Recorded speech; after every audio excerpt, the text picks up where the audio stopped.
Hello, everyone. Thank you for tuning in. We're going to get everyone a couple of minutes to get on. Today, we are talking about nonprofit basics. So if you have questions, feel free to drop them in the comments. Please feel free to also share this video out if you know anyone who is running a nonprofit, who wants to run a nonprofit. Use this information, and we'll get started in a moment.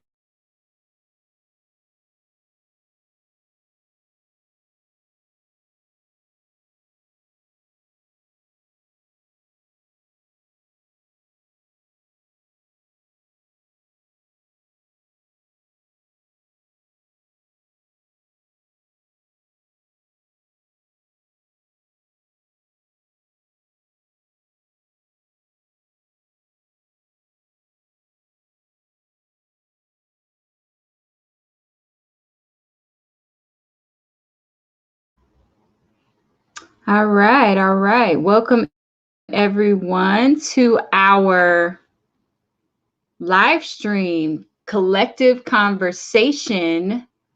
Today's topic is nonprofit basics. For those of you who are new around here or not familiar with me, my name is Marissa V. Grayson. I am the founder and managing attorney of the Collective Legal and Crisis Management Firm. We are primarily based out of Los Angeles, but we have attorneys all across the country on our team. We specialize in many different areas of law. We also have a team of professionals, experts on our team, and we don't just stick to the traditional model of legal representation. So the way that our services work, we essentially service people on a more holistic approach. We make sure that our clients are good all around, inside and outside of the courtroom. And today's expert that we have on our team is our operations manager and nonprofit guru, Jonaee Coffee. So Jonaee has actually been working with me for some years, and she is the operations manager of the Collective Legal and Crisis Management Firm. She works in pretty much all areas of our company and helps just manage the day-to-day pieces of the firm. So today we are here to talk about nonprofit. I hear ear echo. Make sure you have your sound off, Jonaee.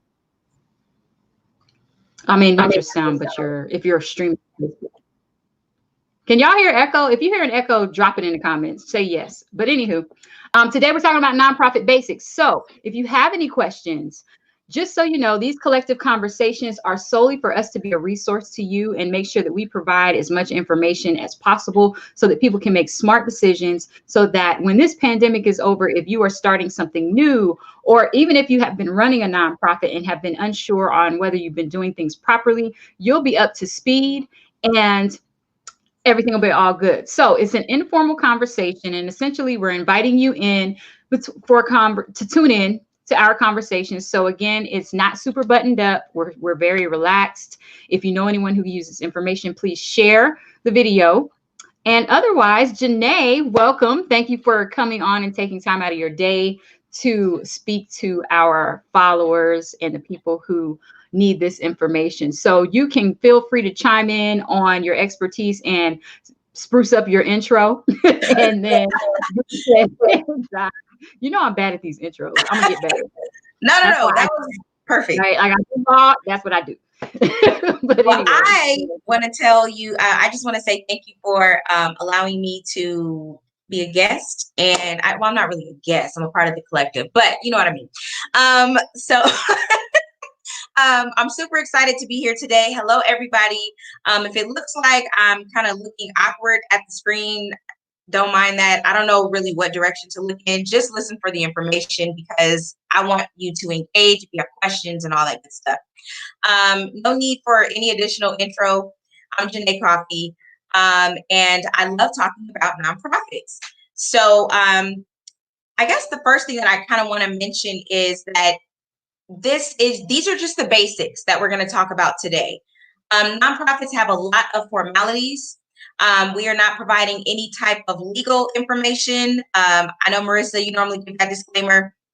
I believe you did. That we're not providing you with any type of consultation right now. This is just basic information for nonprofit formation. And so Yes. a lot of people, they come to me and they say, hey, I want to get a 501c3. They say it just like that. And so I'm like, oh, you want a 501c3? So do you have a nonprofit corporation? And they're like, what's that? Yeah, yeah. And I'm like, do you have, did you form with the Secretary of State? And they're like, no. So I want to kind of talk about what exactly a 501c3 is and how you could have a nonprofit, but it not be tax exempt. So yeah, we're going to go over some basics today. Um, First things first, I do want to also state that everything that we're talking about today is going to be general information, but it depends on the state that you are forming in. So, California business laws or nonprofit laws can be totally different from Georgia or New York or Florida or any other state that you decide to form in. Some of the formalities are similar, but in terms of certain annual reports and things like that, they may not be required or they may. It really depends on the state that you are forming in. So first things first is everybody comes up with this great idea, right? I want to create a nonprofit organization. I want to help my community. I want to help young ladies. I want to help youth. So many people come up with these amazing ideas to help out their communities. And what they want to do is they want to start this nonprofit. The first thing that I always tell clients is this: before you embark on this journey of creating this nonprofit and being responsible for it, look into your community and see if there are any nonprofit organizations that are currently formed that you can join, to see if they're doing any type of similar work. So if you're wanting to start a youth group, that there's an organization already established, is it possible for you to join arms and just become a volunteer? Do you have the mindset that it's going to take to actually run this nonprofit organization? Because again, there are a lot of formalities that we're going to go over today, and sometimes it seems overwhelming, and sometimes it can be overwhelming, especially if you don't have a team, a board of directors. So that's first things first. Before you decide to really go on this journey, check it out in the community and see if there are any organizations that you can join with to volunteer. So if you've decided, you know what, forget them, I don't want to volunteer with them, I want my own. I have my own mission and I know what I want to do. The first thing that you would do is come up with a name. And you want to make sure that the name of this organization is available with the Secretary of State. So if you decide that you want your nonprofit's name to be ABC something something, there might be a lot of ABCs, right? So you might have to add a certain name to the back of it to make sure that it's going to pass the name check with the Secretary of State. The Secretary of State is where you're going to begin forming your articles of incorporation. And a lot of people say, well, what is that? In my way of explaining it, it's the document, it's the forming document that helps you to form or actually forms your nonprofit organization. So the other way that I like to explain it is, let's just say you're having a baby and you're having this baby, and the baby comes out and now you need to name it. So you're going to name it. And what do you do first? When the people come in, they ask you to write the birth certificate, out. Write the name of the baby on the birth certificate so that it is registered with the right agency. So in the same regard, you've come up with the name for your new baby, which is this nonprofit. And now what you have to do is establish the articles of incorporation, which is almost like the birth certificate for your business. And that's going to be filed with your Secretary of State. Some people call it the Department of State. Like in New York, it's called New York Department of State. In other states, it's the Secretary of State. But that is where you file your articles of incorporation. The articles normally have verbiage in them that will specifically be needed for the 501c3 application. This verbiage is very important. If you don't have it, you're really not in compliance with the 501c3, because they do ask that your actual articles of incorporation has this particular verbiage. What does the verbiage say? Well, it talks about what happens if you end up winding up this particular nonprofit corporation who are those assets going to be donated to? It also talks about ensuring that you guys are not trying to manipulate any type of legislation or anything like that, because 501c3s are very, very, very cut and dry when it comes to what they can and cannot do. So the IRS wants to make sure that there are no type of personal dealings or anything that is going to benefit just one person. And I always mention this because some people want to start a nonprofit to get grants, but then they're like, oh, well, I need to be paid. And this is where it can be very sticky. So the other thing is this: you have to have a board of directors. There's never, ever one owner of a nonprofit corporation. You're not the owner. You might be the founder of the nonprofit corporation, but you're not the owner of it. You can be voted out of your position, especially, when it comes to what those bylaws say. So keep in mind that it's really going to be advantageous for you to actually have a board of directors, and you have to have your officers. Your main three officers, or four, are going to be your president, treasurer, and secretary. The reason why I said or four is because some people decide that they want to have a president and a CEO, or a president and a vice president, or a chair and a vice chair. All of those are officers. Some of those titles are interchangeable. So just be sure that you're doing your due diligence to name it, put everybody in their right roles, but keep in mind that your board of directors is key to the whole trajectory of the organization. Like it pushes it forward. It is the heartbeat of the organization. And so a lot of times people have just themselves as, president, treasurer, and secretary, but what they don't understand is, depending on the state that you live in or the state that you're forming in, that may not be compliant with what the state's laws are for nonprofits.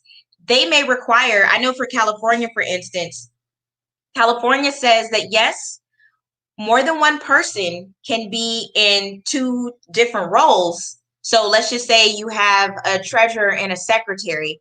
That is one role.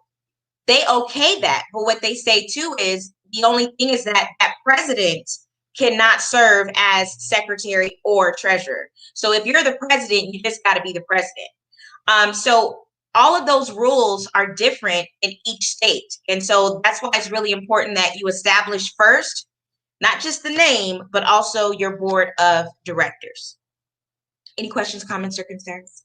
Uh, um, After Yes. you there are some questions. There are some questions. So I'm like managing 4 different streams right now. So Okay. one question. Who can be on the board of directors? Because this is a common question that we get a lot, right? Because everybody wants their auntie, their cousin, their homeboy, their homegirl. Who is allowed on the board of directors? Is it vary by state? And then when it comes to forming the board, how many people can you have on the board, and what is the minimum? Okay. So the minimum depends on the state that you reside in, and I keep saying reside, but I really want to say form in. It really depends on the state that you're forming in. There are different laws. So I can't really answer that question specifically because it depends on the state. What I will say is, I always suggest that you don't have family members. Okay. That's just me. But if you do have family members, make sure that it's no more than 49% of the board of directors. So if it's just three Right. people on there, you're probably not in compliance with that.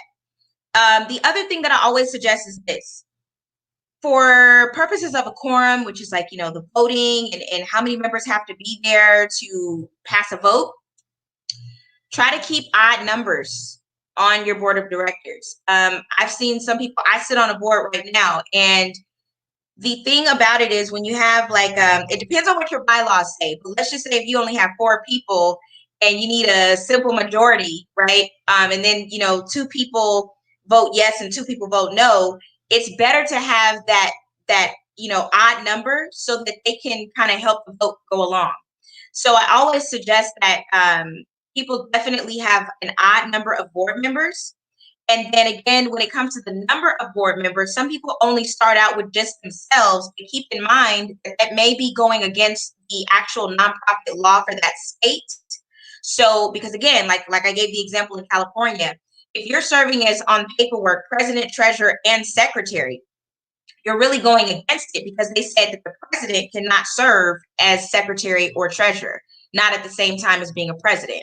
So that will kind of give you an answer and say, okay, well, I'm going to at least need two people to sit on my board, myself and maybe someone else, to kind of help that go along so that we're in compliance. The other thing that I will say about a board of directors is you want to get people who are really passionate about the mission of the organization. And the reason why I say that is because you have people who just throw their family members on there for the sake of paperwork. I've seen people do that. But when it comes to actually getting the work done, they are the sole person doing everybody's job. And you'll experience burnout. That's just, I mean, aside from compliance and law, right? You're experiencing burnout because you're doing everything. So I'll give you an example though. Your secretary is supposed to be at all meetings, managing the meeting minutes. They're supposed to be jotting your meeting minutes down, taking notes, and then depending on what your bylaws state, they are actually supposed to have those meeting minutes out to all of the board of directors within a certain amount of days.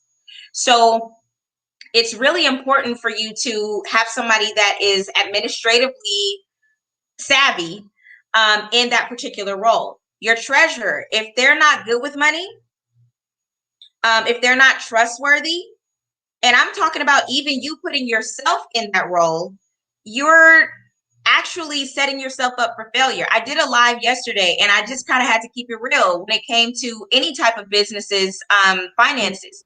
If you're raggedy in your personal life with your own finances, you might be raggedy with the nonprofits or your business. So it's really important to put someone in that role that is trustworthy, that is maybe familiar with simple bookkeeping practices, certain softwares that can assist you with keeping track of those dollars that are coming in and how to note them properly on your bookkeeping, on your books.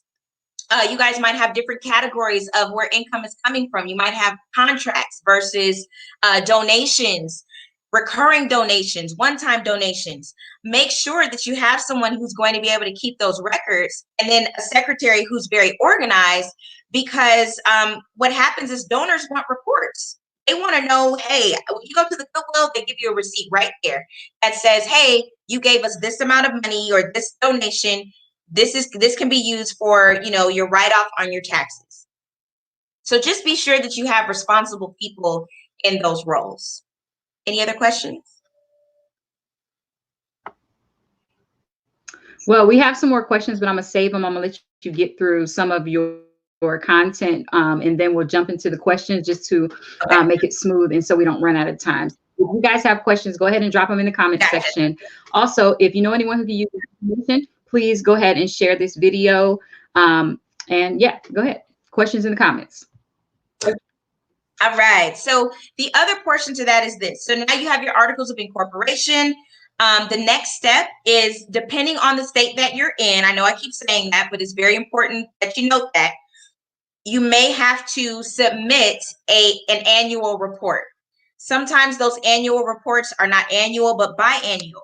Sometimes they're required right then and there after your articles of incorporation are approved. Like for the state of California, you have to file what's called the Statement of Information, which is a biannual report. You have to file it no later than 90 days after the actual articles have been approved and formed. In other states, like in particular New York, they don't actually have that annual requirement for the annual report for nonprofits. They do for other entity types, but for nonprofits, they do not. There are other states that require that you do it maybe on your 1-year anniversary after it's formed. So keep in mind that what I will say is these annual reports will throw you out of compliance, and they will assess penalties for one piece of paper.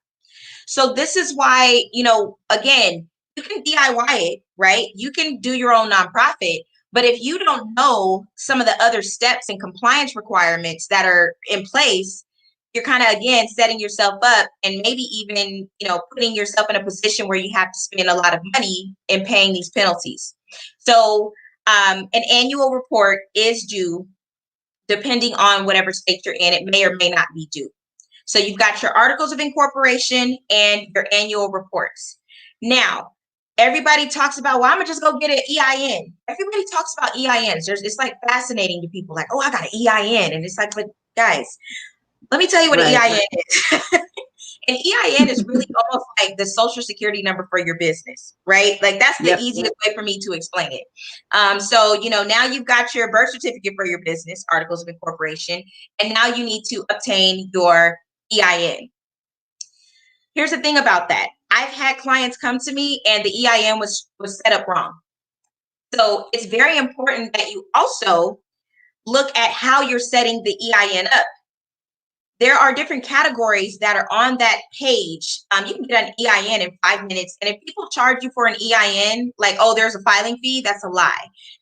They're likely charging you for the service to obtain it for you, but there is no filing fee. EINs are free. You can get them online within, like I said, like 5 minutes. But here's the thing. They need to be categorized correctly.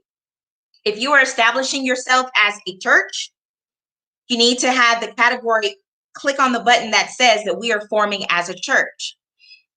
There are some people who click corporation, and what happens is the IRS has now categorized you as a for-profit C Corp corporation. That is the issue that a lot of people run into, because there's actually another button on there that says other. So they give you all these different types, and then there's a button that says other. And it's for those who are charitable organizations, nonprofits that are that need to be categorized as such. So you click on that other button, it takes you to another screen, and then you're able to put in that you're an actual nonprofit or charitable organization. I do want to note here for you all that there are different types of nonprofit organizations. Not all are charitable. So you have charitable organizations. You have, and I wrote some notes down, so if you see me looking, that's what I'm doing. You also have public benefit corporations. You might have a mutual benefit corporation or a religious corporation. All of those are considered nonprofit corporations. Nonprofit just means that you're not setting up for profit of one person, but it does not mean that you are tax exempt. So the EIN number is basically just going to be obtained so that your business actually has a social security number for the business. Now you can actually obtain 501c3 status.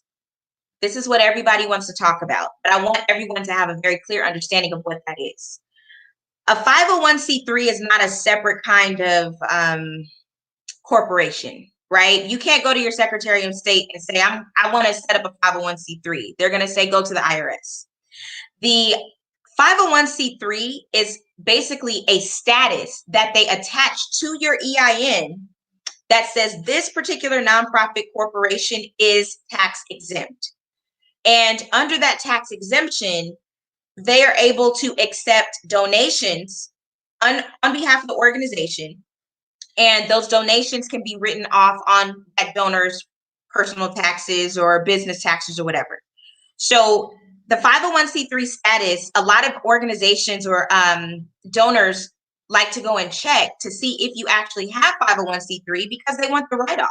They don't want to just give money to give money. A lot of people want to know what's in it for them. So what's in it for a lot of people is that they have corporate giving requirements, and there's a certain amount of money from that corporation that needs to be donated so that they have, certain write-offs. So keep in mind that when you're setting up a nonprofit, it would be good to look into 501c3. There are other 501 categories that they do have as well. We're not going to get into those today. But the most common one is 501c3, and that is specifically for public benefits, charitable organizations, even churches. So that's the application that you're going to have to complete. Now, there are two types of 501c3 applications. The major difference is if your organization is currently making more than $50,000 a year in gross receipts, you'll likely have to complete the long version, which is the 1023. There is a short version, which is the 1023EZ. And that particular version is for, I always like to say, newer nonprofits who are kind of just starting out very small. They don't have a huge amount of assets. And like I said, their assets are normally under 50,000. So if that is your case, which for the majority of people starting out, it is, because, and let me say this, that's for the duration of up to 3 years. So they ask you, do you plan on, or is your organization currently making more than 50,000, and will it make more than 50,000 a year for up to 3 years? When I contacted the IRS, I asked them, so what if my organization in the second year, makes more than 50,000? What does that mean? And she said, they're not going to penalize you for it, but you will have to complete a different tax return. And there are about 4 different 990 series tax returns that your nonprofit may be eligible for in terms of completing. And check out your tax preparer to make sure that you know which one to complete. So those are just kind of the little dealings. A lot of people ask me, well, how long does it take for the short version? The short version of the application, the normal turnaround time is 90 days. With COVID-19 going on, they're actually still processing on the back end. They're just not taking phone calls. A couple of clients have been actually receiving their letters, but there could be a delay with COVID-19 because of a lot of the workers working from home. So kind of keep that in mind if you're looking to submit your 501c3. After your 501c3, you get this letter, you're all excited. You're like, yay, I'm a 501c3, we can start. Here's the other thing that you have to consider. Just because you receive 501c3 status on the federal level does not mean that you are tax exempt on the state level. So what does that mean? Well, it means that, I'll give it to you like this. If you live in a state like, I always reference California, you might do your federal taxes on your personal income taxes, and then you do your state income taxes. Well, the same applies for your nonprofit. So you're going to do your federal, but you're also going to do your state. The state of California is crazy. They want money from everybody. They're like, oh, are you an LLC or a corporation? We're charging you $800, $800 Yep. a Don't year. matter how much you make, you can make $2. $2 or $0. You exist in our state. We're charging you $800. Everybody's like, whoa, whoa, whoa, whoa, whoa. What happened? Hold on. That doesn't make sense. But it's real. Here's the thing for nonprofits, though. You can get around that. But if you don't do anything about it, they're still going to attach that to your nonprofit. So here's what you got to do. It's called the 3500 or 3500A. So just like there are 2 different versions of the 501c3 application, there are 2 different versions for nonprofits in California. Now, if you're in another state, you may or may not have to complete a state tax exemption application. The majority of the time, you do. This might even look like a sales tax exemption. They have property tax exemption. It depends on the actual state that you're in, but keep in mind that just because you have 501c3 federally, it also, what that means is that you also need to go and look on your state level to make sure that there are, aren't any other type of requirements that you need to apply for to ensure that you're also tax exempt on that level as well. Very, very, very important. And then 2 other things, and I'm going to just shut up. The last thing that you want to consider is the charitable organization or charitable solicitation application. Many states require that you contact your attorney general's office or some type of charitable solicitation office that requires you to register in the state to actually it basically gives you permission to solicit for donations in that particular state. So aside from all of these other things that you have to apply for, you also have to apply for charitable solicitation. And normally what they do is they require that you um, register one time and then renew on an annual basis and provide them with your numbers. You know, what did you receive in donations? They basically just want to keep track of you. I can even tell you in Cali, you can't even dissolve your nonprofit corporation without first getting approval from the Attorney General's office. So they're very, very, very on top of that. Again, if you're soliciting donations and you're not registered with that office, it would be very beneficial for you to do so before there are any type of penalties. Lastly, bylaws. Every nonprofit organization must have bylaws, because bylaws are they're the laws for your not your business, but that nonprofit. It will give you information about the roles and responsibilities of each officer. It talks about any type of special committees that you're that you're formulating within your nonprofit. It also discuss who your what each role can and cannot do. So, is the president the only person who can sign off on certain contracts? Who has the rights to do certain things within the organization? So your bylaws, they're normally about 15 to 25 pages. They can be even longer depending on, all of the different clauses that you have in there. Definitely have a professional do that.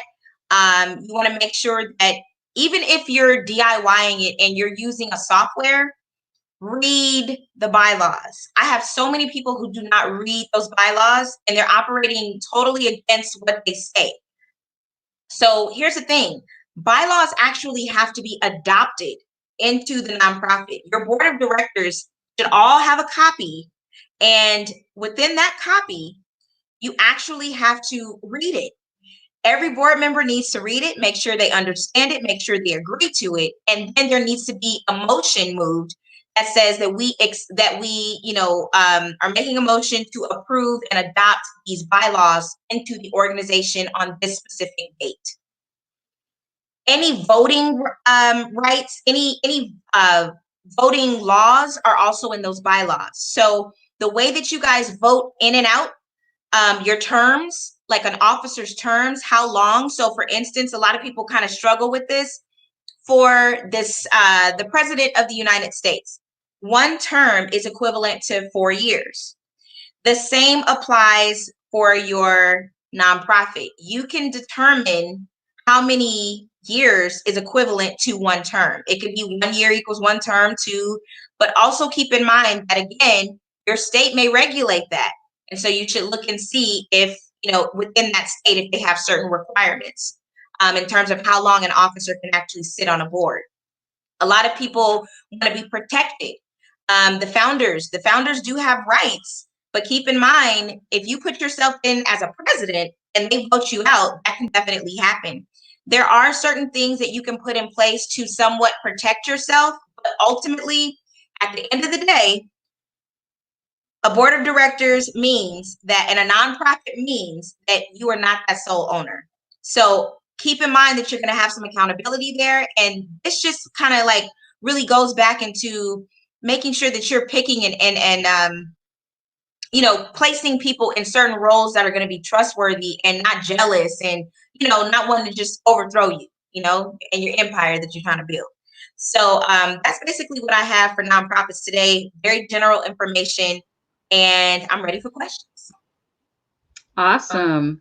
Thank you. So one thing that I wanted to just add on and just chat about, I know that you mentioned bylaws in a software, right? So I just wanted to clarify. So what she's referring to is that you have these companies and organizations, specifically those that specialize in forming nonprofit organizations, and you can find them online. Like if you were to Google "form my nonprofit," all of these companies will come up, and they offer nonprofit formation services.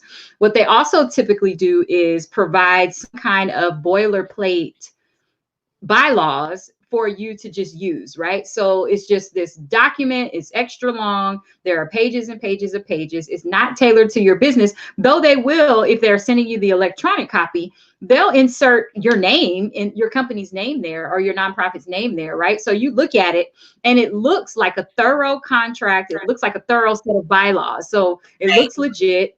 And in many aspects, it may be very legit. But what people don't realize is that when you're doing this type of DIY type of service, right? If you are using these boilerplate bylaws, and I know Jonaee touched on this a little bit when it comes to actually reading them, a lot of that stuff might not even apply to your organization, right? So Right. that's why it's so important. If you are going to use something like this, which of course I'm going to advise not to do that, but if you are, then make sure that you actually read it and you understand that each provision applies to you, and pull out the stuff that is not relevant, because you don't want to be stuck in a situation where you have all of these things in place that you have to follow and do and all of this other stuff that you don't have the capacity to do, the time to do, Exactly. the resources and everything else. So just be very careful. And like she said, these are long documents. So if you got 25 pages, a lot of people, what they do is they get to page 5 or 6, it all looked legit from beginning to there, and they're like, you know what, I'm gonna just use all of it.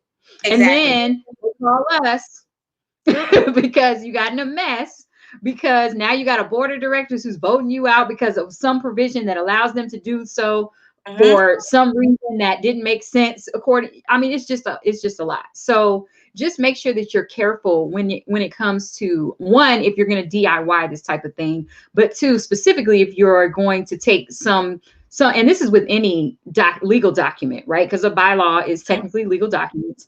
Any legal document, any contract, anything like that, you just need to be careful and make sure that it is in alignment with whatever your goals and objectives are for the nonprofit and the way that you want it to flow. And then, like she Exactly. mentioned, the importance of protecting yourself, specifically when it comes to these board of directors. I mean, we've all seen it in movies, right? And we think it's not going to happen to us. But the reality is, you mess around and get the wrong people on your board, and your Right. nonprofit is doing big things. You are, on TV, you're helping hundreds and thousands of people, and you get voted out. Now somebody else is running your nonprofit that was founded Mhm. by you, right? And you're pretty much starting from scratch, trying to figure out how you can also be a benefit to the public or the community. So you just Right. don't want to do that. So that was just a random sidebar. So I'm gonna go to a couple of the questions. I see Nikea is asking. Hold on one sec. Let me take this off. And if you guys have any questions that you have not already dropped in the comments, please go ahead and put your questions in the comments. DIY, do it yourself. Yes, DIY Yes. is do it yourself. Sorry, I always use these acronyms, and Me too. I'm thank sorry. you for asking me to clarify, because I forget that I just be talking. Just like I'll go straight into legal terminology and forget I need to clarify. Okay, so let's see here. Questions are okay. Can the board, trying to put it up there. Can the board be the officers? I'll let you answer that. I know that you touched on this a little bit, but go ahead. So basically, the board of directors, there are board of directors and there are officers. Normally, in a small nonprofit organization that's just starting out, you're going to just have those officers, which were again the president, treasurer, secretary, or president, vice president, treasurer, secretary. And those are the officers which would be considered the board of directors. Some people, though, have other board members that sit on a board, right? And those members also contribute in terms of just, kind of being in a position of an advisory board. Sometimes they have certain committees where you have your core board of directors and then a committee that could also come in and make certain suggestions and possibly, depending on what your bylaws say, have voting rights. So it kind of depends on how your board of directors is structured and how big your organization is. But normally, just starting out, you're going to have those core 3 or 4 people. So yes, those officers are the board of directors. Right. And just to side note on that, when it comes to when you have members on your board of directors who are also officers, your state also is going to have, and I believe federally they have some rules in place as to what that salary can be for people who are on the board who are also officers, right? So just Right. because you're running a nonprofit doesn't mean that people don't get paid. That doesn't mean you're not paying your employees and things of that nature. But if Mm-hmm. you are on the board of directors and you're also the president, right? And you are paying yourself $500,000 a year to manage the nonprofit as the president, that number is going to have to make sense, and it's going to have to be reasonable considering whatever industry it is, whatever position you are holding, the type of work that's being done, how many people you are serving, and all of the other aspects of your nonprofit. So that's something that you want to be really careful with, because that's how people get in trouble Yes. with IRS and tax fraud and all kind of stuff, because they're on the board, they're voting, right? Mhm. Obviously, you're on the board, you're voting for how much you're getting paid as a president, and that's that fine line Mhm. between whether there's a conflict of interest or not. So just be careful with that. And even with So, that pay, like I just wanted to say real quick, even with that pay, normally you should have an executive committee that literally votes in, especially like founders, they vote in the founders pay. And that executive committee normally cannot have any family members on there or anybody of personal interest. So there's like little finite details and little things that the IRS looks at. And, you know, a lot of people say, well, how much can I be paid? Well, the IRS specifically says that it has to be, officers have to be paid within reason. They don't put a number on that because it really does depend on, you know, overall what you guys are bringing in and also the work that they're doing. But they do say specifically say that it has to be within reason. And they are the ones who ultimately determine that if you get audited. mm-hmm. So if you are working in one of the millionaires nonprofits, because they do exist, right? Mhm. Then those salaries obviously will be much higher than a nonprofit that's bringing in more money. So Right. yeah, like I said, they determine what's reasonable. You're going to have to be able to, make an argument. So they look at industry standards, right? So you're a president of a company, the company's bringing in X amount of dollars. How much work is required to keep up this organization, and is Exactly. that salary reasonable? And they base it off of that. What's the least expensive state to form in? Do you know that the answer to that question? I know that people like to form regular corporations in Delaware. What about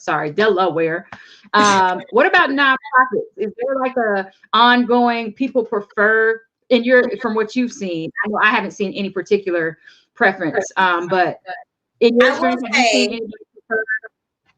for nonprofits, it normally I don't normally get that question. For profits, I do. For profits, the popular three are Wyoming and Delaware. Nevada, everybody wants to come to, but Nevada is not cheap when it comes to filing fees. What I will say for nonprofits is, I'll give you an example. Here in Nevada, I'm in Nevada, guys. Here in Nevada, it costs $100 to file your articles of incorporation along with the initial list. So either both of those are 50 a piece. It comes to $100. And if there are any other type of business licenses that you have to acquire, then you have to pay for those. Those can range, between $25 to $50. In California, I can tell you that the filing fee for the articles of incorporation is only $35.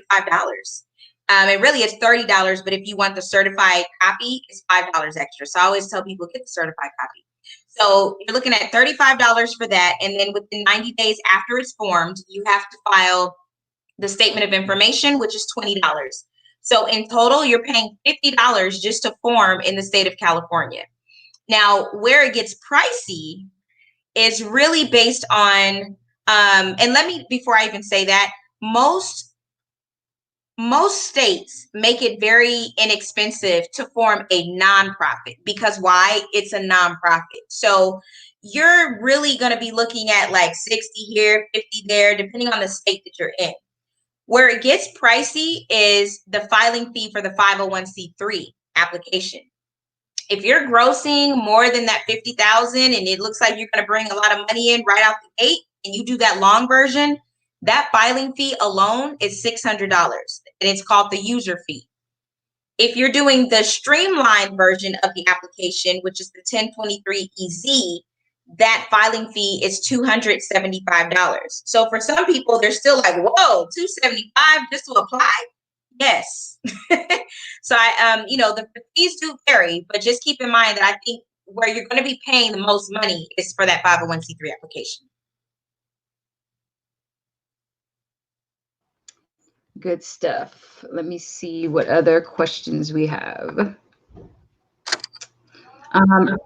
Rodney was asking if you knew about Texas.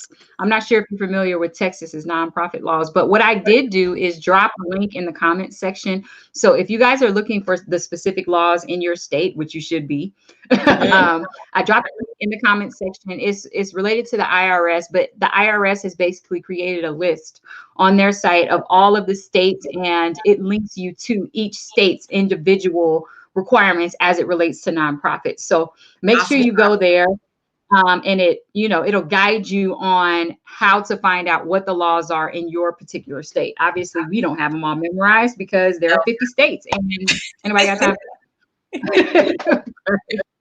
But yeah, so if you're looking for a specific state's nonprofit rules, just check that link, and that will definitely, be your guide. Yes. Let's see here. Do we have to create our own bylaws? Shout out to Nikea in the comments with the questions. I appreciate that. So, do we have to create our own? No, you don't have to. You can. I would definitely seek a professional to do that. The reason why is what Marissa also stated earlier. There may be some clauses in there that don't really apply to your organization. I know when I do bylaws, I kind of give you a generic, I have a questionnaire that I, give to my clients. They fill it out, and then I build the bylaws from there. And then I give them their first draft, and I say, okay, now read it. And once they read it, some of them say, okay, so can we take this out and can we add this? And so we start building on that first draft.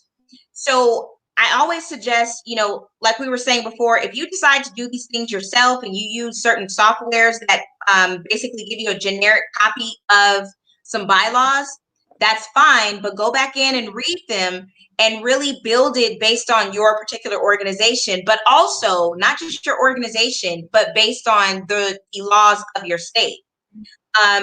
And so it's really important to kind of look at that, because you might be putting stuff in there that's not really in compliance with the state laws. So yes, you can do them, but my suggestion would be to hire someone to do them for you. Right. And not just any old someone, because they're going to do is give you a boilerplate contract and charge you for it. Right. And not yeah. And then they'll charge you to revise it, which is something else that's right. Like, so just right. be careful with that. Okay, let's see. How much do y'all charge to help us out, or is that coming? So you're going to need to talk to us individually, because there's no flat fee. Are we doing flat fees right now? No. And really, let me tell you why we don't do flat fees. We don't do flat fees for a couple of reasons. It depends on the complexity of, your particular filing. Are there, annual reports that need to be filed? What are the filing fees in your particular state? So while I could say it's going to cost, this is nowhere probably close, but $5,000 in one state. That's not true, guys. Right.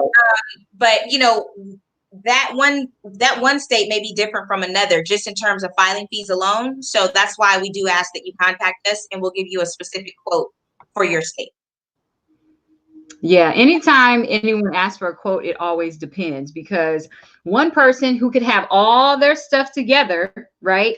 And we say, okay, we're going to charge X amount of dollars. Another person may require us to do a gang of research and jump through a whole lot of other hoops just to be able to help them get their stuff in order. So I'll tell you now, make sure you have your stuff in order, at least the basic information. And again, when you first come on, you get a questionnaire. We can help you outline, what is needed for you to form your nonprofit. But just try to be as organized, at least have your thoughts, because people call and say, oh, I want a nonprofit. And we're like, well, what kind of nonprofit? I don't know. I just want to have a nonprofit. because Right. they want to be able to have the company to use it for tax purposes, which nonprofits require way too much management and way Yes. too many formal things for you to be forming an organization that you're not fully invested in for an actual purpose other than a tax write-off, right? So Exactly. we don't want you to mess around and get in trouble. This is just a random sidebar conversation because it happens all the time. But we don't want you to get in trouble because you want the nonprofit, don't know what you want it for. You know, you're trying to figure it out. Just hash out those details. We can Mhm. talk through it, help you figure it out, the best way to do it. But don't jump into it. It's just like forming a corporation. People always think they need to form a corporation as soon as they start. No. Corporations also have formalities. And if you're not going to follow those formalities, you don't need to do it because then it defeats the purpose and you will lose the protection that's offered by the corporation to begin with, which is the only reason that you file a corporation or form a corporation. So, yeah. And Anywho, that goes I back don't see to, any more. Go ahead.